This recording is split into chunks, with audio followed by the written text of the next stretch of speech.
Magandang araw po sa inyong lahat, lalo na sa ating mga pinuno, kawal at kawani na hukbong katihan ng Pilipinas. Ako po si Father John, ang Post-Catholic Chaplain ng Headquarters and Headquarters Support Group, Philippine Army. Ito po ang salita ng Diyos, ang ating gabay. Ngayon po ay Saturday, April 12, 2025, sa ikalimang linggo ng Kwaresma.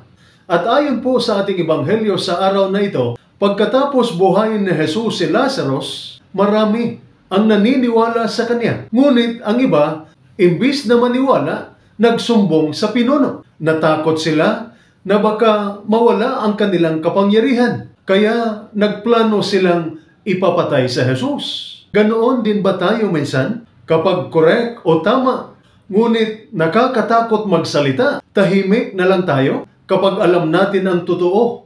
Ngunit baka mawalan tayo ng pabor, pinipili nating manahimik. Kapag may mali sa sistema, kaya mo bang magsabi o pipiliin mong manahimik dahil baka maapektuhan ka?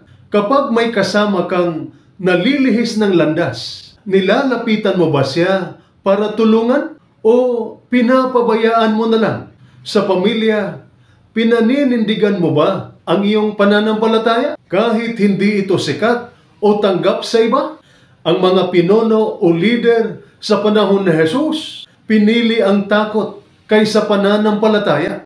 Ngunit bilang mga sundalo ng ating bayan o bilang mga sundalo ng Diyos, tinatawag tayong manindigan para sa katotohanan, para sa tama, kahit may kapalit.